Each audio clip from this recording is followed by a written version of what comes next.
दीपक देता है रोशनी फैलाने की प्रेरणा, फलदायी वृक्ष देता है देने की प्रेरणा, मधुबन देता है महकते रहने की प्रेरणा, महान व्यक्ति देते हैं जीवन जीने की प्रेरणा। आओ प्रेरणा से दें हम सभी को प्रेरणा।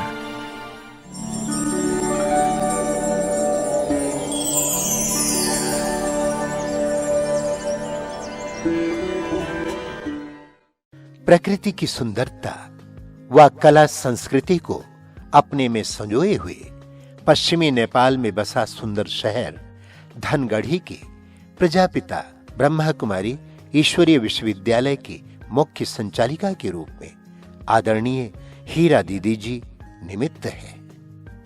आपका जन्म सन 1972 में पोखरा नेपाल में हुआ। बचपन से ही आप धार्मिक प्रवृत्ति की रही हैं। सादा जीवन, उच्च विचार, ईमानदारी, सरलता, स्वच्छता, संतुष्टता आदि गुण आप में विशेष समाहित है। आपको ये ईश्वरीय ज्ञान सन 1982 में पोखरा सेवा केंद्र से प्राप्त हुआ। जैसा नाम वैसा हीरे जैसा जीवन बनाते हुए आपने भी अपना जीवन प्रभु समर्पित करने का दृढ़ संकल्प कर लिया। आपने पहली बार सन 1989 में अव्यक्त बाप दादा से मधुबन पांडव भवन प्रांगण में मिलने का सुअवसर प्राप्त किया। बाप दादा की अलौकिक दृष्टि व विशेष वरदानों को प्राप्त कर आपने सन 1988 से पोखरा, पाल्पा, नेपालगंज, दांग आदि सेवा स्थानों पर विशेष सेवाएं प्रदान की। सन 1994 से धनगढ़ी की ईश्वरीय सेवाओं के निमित्त बनी है। सुख शांति की दुनिया की स्थापना अर्थ आपने अनेक जन जागृति के कार्यक्रम जैसे हेल्थ इज वेल्थ, ग्राम विकास अभियान, चैतन्य देवियों की झांकी, शांति यात्रा आदि का सफल आयोजन किया है। वर्तमान समय 16 सेवा केंद्र, 36 गीता पाठशालाओं में 40 शिव शक्ति टीचर्स बहनों के नेतृत्व में 1300 से भी अधिक नियमित विद्यार्थी आपके सानिध्य में प्रभु पालना का आनंद ले रहे।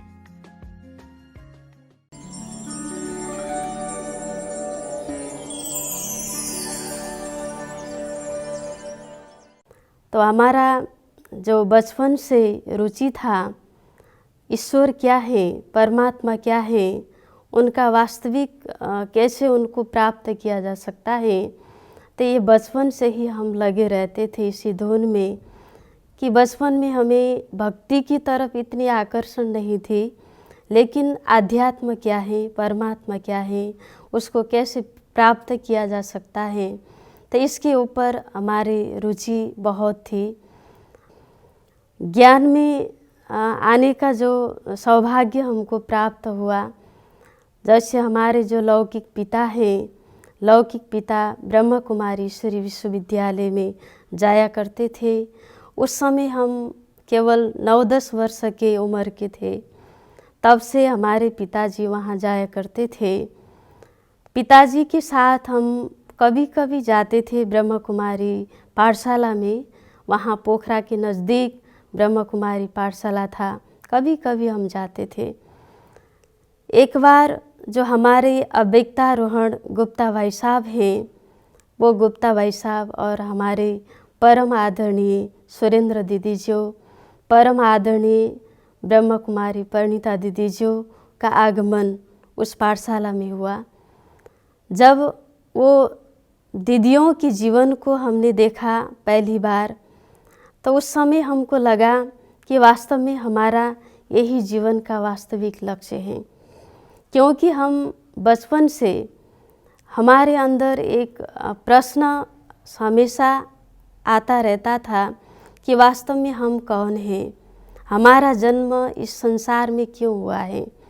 जैसे अन्य माताओं को, महिलाओं को, दीदी बहनों को, सबको देखते थे, उनका जीवन कितना दुख है, कितना अशांत में जीवन है, तो वास्तव में क्या यही जीवन ही मेरा जीवन है, या कोई किसी तरह से या विशेष कार्य के लिए मेरा जन्म हुआ है। तो ये हम बहुत सोचते रहते थे, हमारे मन में बहुत संकल्प चलता रहता था। तो वास्तव में यही कार्य के लिए जो दिनचर्या है, जैसे महिलाओं की दिनचर्या दुखी जीवन को देखते थे, तो उस जीवन वास्तव में हमारा जीवन नहीं है। हम विशेष हैं और हम विशेष कार्य के लिए इस संसार में हमारा जन्म हुआ है। तो ऐसा कभी लगता था। तो उसी समय जब ऐसे अलौकिक दीदियों का जो जीवन है, उस जीवन को देखकर तो लगा कि वास्तव में हमारा जीवन का लक्ष्य यही है कि हमें ऐसा ही बनना है।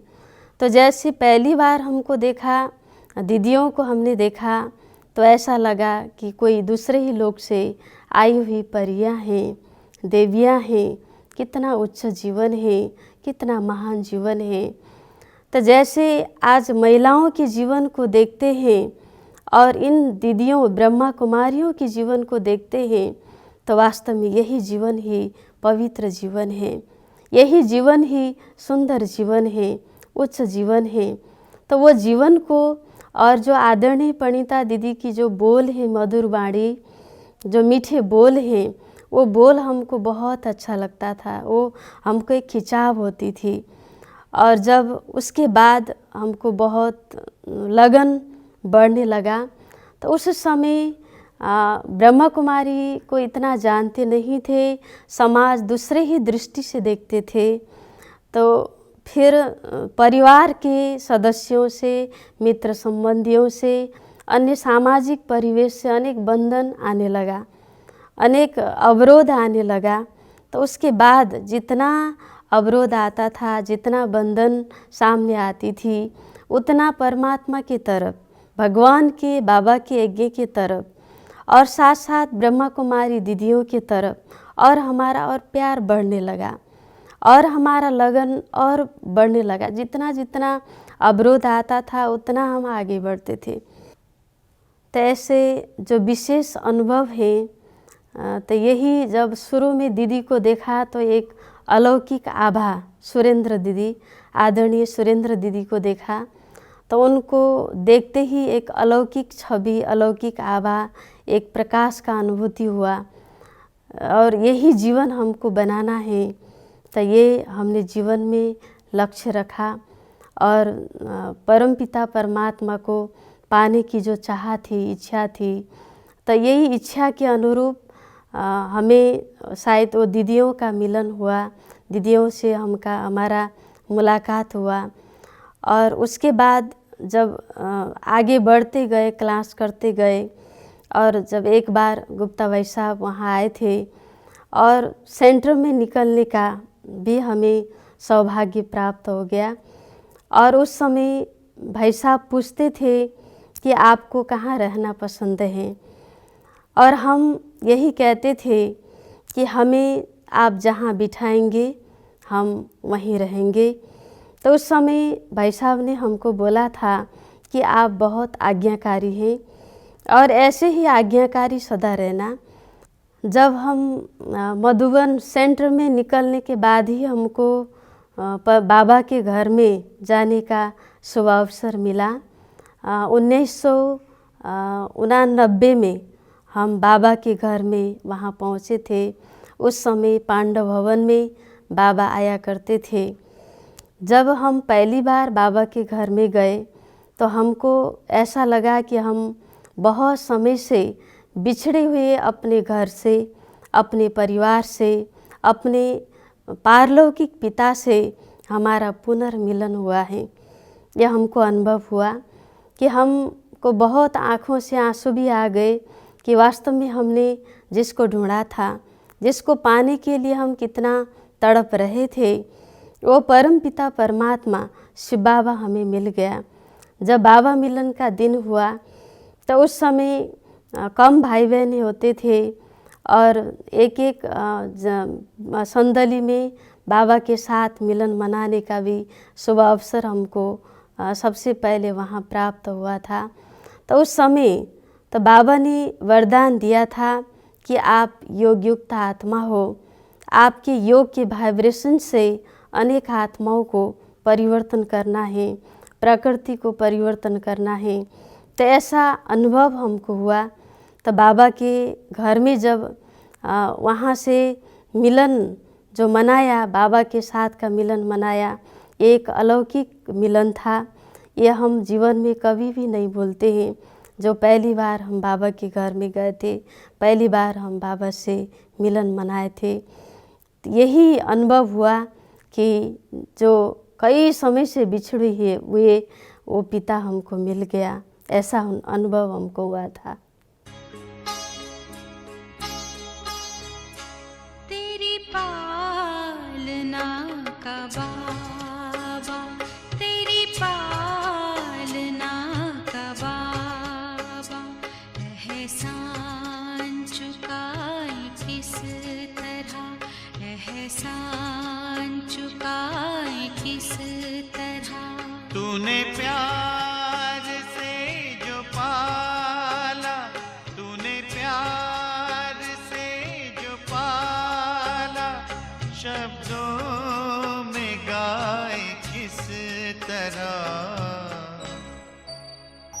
तेरी पालना का बाबा, तेरी पालना का बाबा।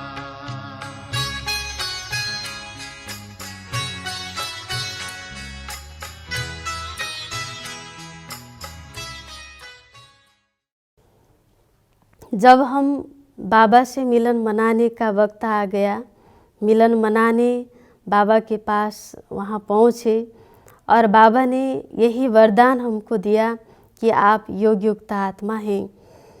तो वो हमारे जीवन में एक वरदान साबित हो गया, क्योंकि हमें ये लगता है कि वास्तव में योग ही संपूर्ण आधार है। क्योंकि योग से ही कई परिस्थितियों को, कई समस्याओं को परिवर्तित कर सकते हैं। योग से ही कई आत्माओं को सकाश दे सकते हैं, वाइब्रेशन को परिवर्तन कर सकते हैं। आज भी योग ही हमको लगता है वही आधार है जिससे मनोबल बढ़ता है, जिससे कई परिस्थितियों का सामना भी योग बल से हमने किया है। क्योंकि योग ही एक आधार है। सभी आधार टूट जाएगा, लेकिन जो योग है जिससे जो मनोबल बढ़ता है, तो वो आधार, वो योग बाबा के साथ जो निरंतर साथ का अनुभव है वो कभी नहीं टूटता है। और जब शुरू में हम मधुबन में जाते थे, योग भट्टियाँ करते थे, टीचर ट्रेनिंग में हम जाते थे, तो उस समय बहुत थोड़ी बहनें हुआ करती थी। तो साथ साथ दादियों का बहुत सानिध्यता का अनुभव होता था। दादियों का जो प्यार है वो प्यार का अनुभव होता था। क्योंकि जो दादियों के महान जीवन को देखकर जो एक एक बहनों को आदर्श ब्रह्म कुमारी बनाने के लिए, एक नमूना बनाने के लिए दादियाँ हमारे ऊपर कितना निरंतर योगदान दे रही हैं, दादियाँ कितना लगी रहती हैं, ये हमको बहुत एक आकर्षण होता था कि भट्टी में टोटल टाइम दादियाँ खुद देती थी। ये बहुत प्यार भरा अनुभव होता था। और दादियों की जो बोल हैं, वरदानी बोल हैं, वो बोल हमको याद आता है। वो हमने अपने जीवन में प्रैक्टिकल उतारा भी है। दादियाँ क्या कहा करती थी कि बड़ा बनना है तो सहन करना पड़ता है। जब तक सहन नहीं करेंगे तो बड़ा नहीं बन सकते हैं। जैसे दादी दही बड़ा का उदाहरण देती थी। देखो दही बड़ा कैसे बनता है। पहले उड़द के दाल को भिगोना पड़ता है, उसके छिलके को उतारना पड़ता है और साथ साथ उसको पीसना पड़ता है। तेल के गरम कढ़ाई में उसको तलना पड़ता है, पानी में डुबोना पड़ता है, फिर उसके बाद तब दही में डुबाकर वो दही बड़ा बनता है। तो ऐसे ही बिना त्याग, बिना तपस्या, बिना सहन किए कोई भी आगे नहीं बढ़ सकते हैं। ये दादियों की जो वरदानी बोल है, ये हमेशा हमारे मन मस्तिष्क में रहता है। और दूसरा शब्द हमको याद आता है कि मर मर झुक झुक सिक सिक। ये 3 बातें हमेशा हमको याद आती हैं, क्योंकि जीवन में आगे बढ़ने के लिए मरना भी पड़ता है, झुकना भी पड़ता है, सहन करना भी पड़ता है, तभी जीवन में आगे बढ़ सकते हैं। ये जो दादियों के महान वरदानी बोल हैं, तो वो वरदानी बोल को हमने एक धारणा बना लिया कि वास्तव में हमें मरना भी है, हमको झुकना भी है, हमको सहन भी करना है, क्योंकि सेवा के क्षेत्र में कई ऐसी परिस्थितियां आती हैं तो जिसके लिए जब तक सहन नहीं करेंगे तब तक वो परिस्थिति को वास्तव में पार नहीं कर सकते हैं। यह हमने प्रैक्टिकल जीवन में किया भी है और करते भी रहे हैं। और वास्तव में जो दादियों का एक आपस में जो प्यार है, दादियों में कितना मेल है, एक आपस में कितना एक दूसरे के प्रति सम्मान है, तो वो हमको बहुत अच्छा लगता था। क्योंकि एक दूसरे के लिए कितना दादियाँ महिमा करने में भी पीछे नहीं पड़ती थी, एक दूसरे को सम्मान देने में भी पीछे नहीं थी। तो ये हमने सीखा कि वास्तव में ये करना है, संगठन को अगर आगे बढ़ाना है तो एक दूसरे को सम्मान भी देना है और प्यार भी ज़रूरी है। तो ये आदर्श हमने भट्टियों में, टीचर्स ट्रेनिंग में दादियों के सानिध्यता से हमने सीखा है।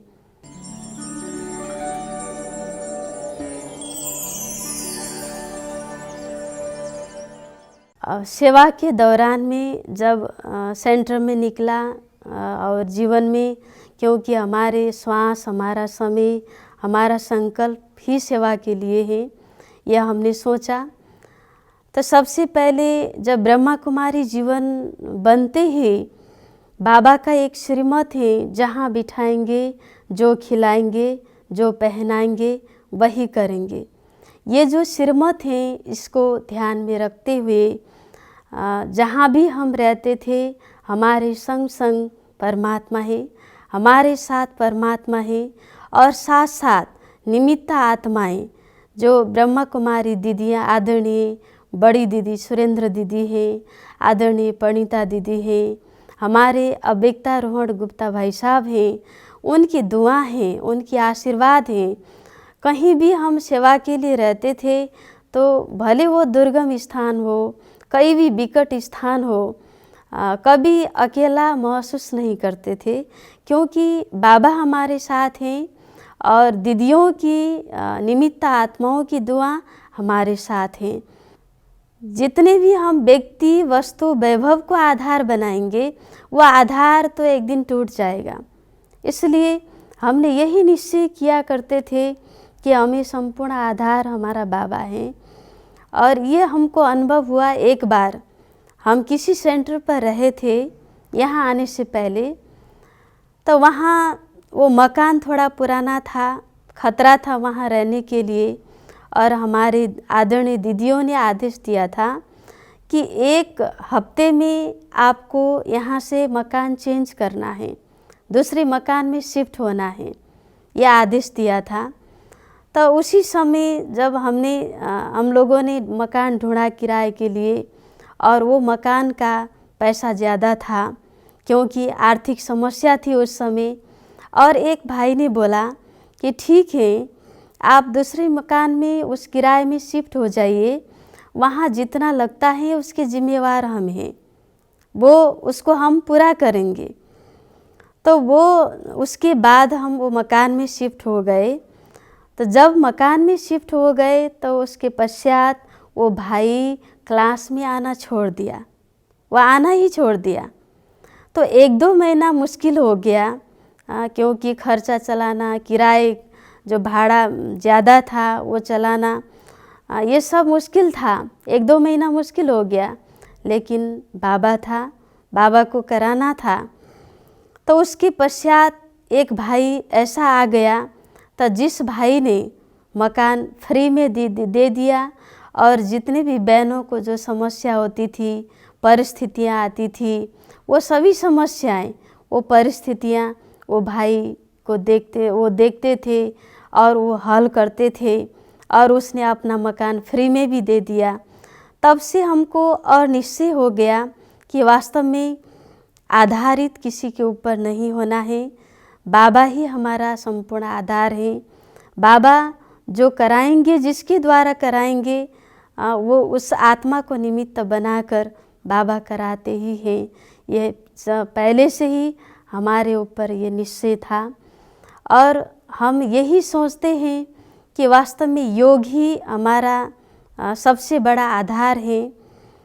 हम यही सोचते हैं सभी अपने जीवन के लिए भी और सभी आत्माओं के लिए भी हम यही सोचते हैं कि वास्तव में मानव जीवन एक परमात्मा उपहार है।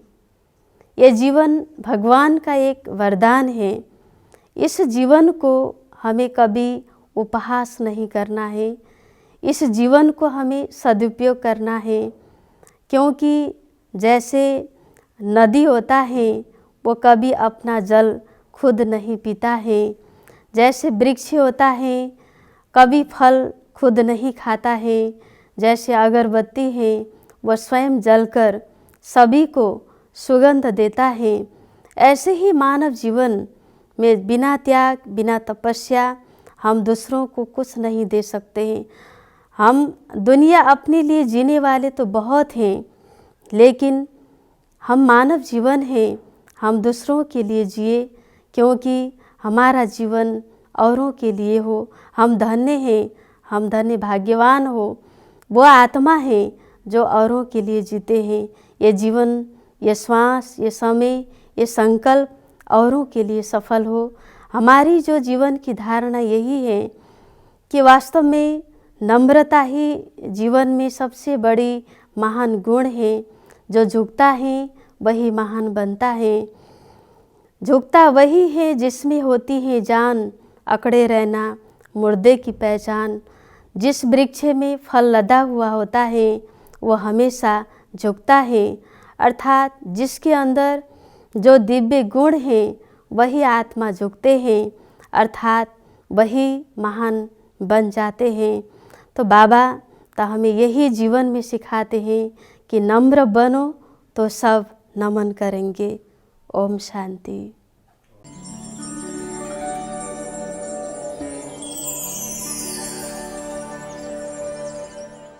दीदी जी में हमने ल और लब का बैलेंस देखा है। जितना दीदी हमें प्यार देती है उतना नियम और मर्यादा भी सिखाती है। इतना आवाज़ में भी नहीं आती है और कम बोलती हैं। अंतर्मुखता का गुण है, तो भी अंतर्मुखता और धैर्यता से हर एक काम को आगे बढ़ाते हुए अभी यहाँ की सेवाओं को आगे बढ़ा रहे हैं। दीदी से हमने यही सीखा कि हमें कैसे भी परिस्थिति में अचल अडोल रह करके आगे बढ़ना है और सेवा को आगे बढ़ाना है। हमें अपनी स्थिति समान रखनी है, चाहे कैसी भी परिस्थिति हो, हार हो या जीत हो, कैसे भी विघ्न आए, विघ्न में भी अचल अडोल रहना है। ये हमने दीदी से सीखा है। हमने दीदी से लौकिक अलौकिक रीति से किस तरह से जीना है ये सीखा है। जीवन जीने की कला हमने दीदी जी से सीखी है। और दीदी ने शुरू में मुझको इतना दलदल से उठाया है कि मैं एकदम दलदल में गिरा हुआ था, कि ऐसे गटर में गिरा हुआ था, वहाँ से उठा के आज मुझे एक इंसान बनाया है। और दीदी में इतनी प्रेरणा देती है कि और समेटने की इतनी शक्ति है कि जो हम लोग को सही निर्णय दे के मौके पर समेटती है। हमारी दीदी हमारी टीचर जो है बहुत ही सुशील, बहुत ही गंभीरता, अंतर्मुखता है। उनका नाम भी हीरा है। जैसा हीरा में गुण होता है ऐसे हमारी दीदी में सारे गुण समाये हुए हैं। जितना बोलूँ उतना कम है। बहुत ही अच्छी टीचर है हमारी। जिस प्रकार हमने मम्मा बाबा को साकार में नहीं देखा, फिर भी हमने सुना पढ़ा, तो दीदी के द्वारा हमको ये आवाज़ होती है कि विभिन्न परिस्थितियाँ, परीक्षाएँ जो आती है और सहने के बाद ही जो सोना बन जाते हैं, इसी प्रकार दीदी रियल डायमंड है और रियल सोना है। जिस प्रकार कहते हैं ना, रियल गोल्ड इजी मोल्ड, इसी प्रकार दीदी हर परिस्थिति में अपने कर्मों के द्वारा हमको यही प्रेरणा देती रहती है कि आपको भी इजी रहना है, रियल बनना है। ये हमने दीदी से सीखा है।